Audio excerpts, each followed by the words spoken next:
وإذ قال الله يا عيسى ابن مريم أأنت قلت للناس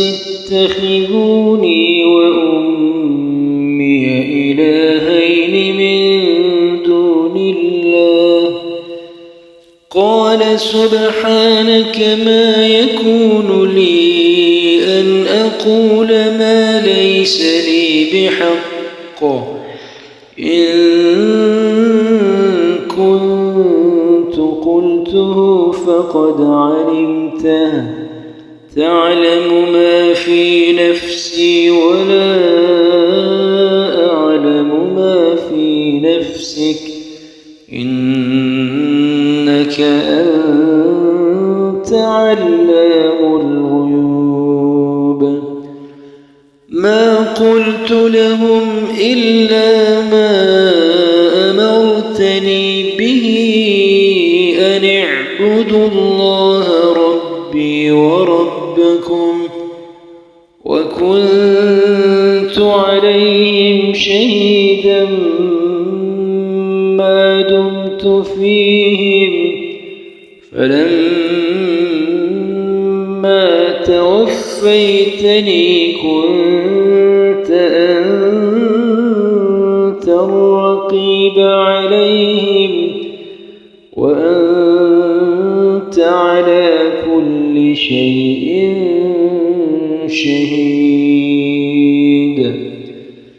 إن تعذبهم فإنهم عبادك وإن تغفر لهم فإنك أنت العزيز الحكيم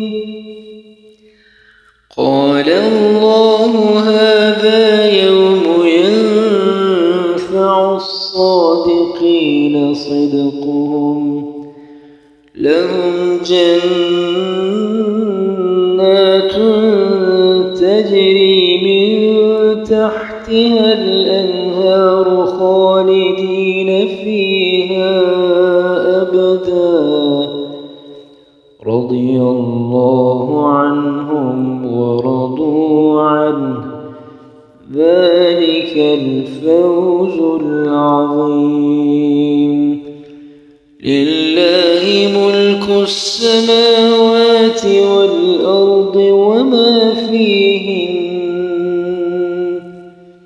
وهو على كل شيء قدير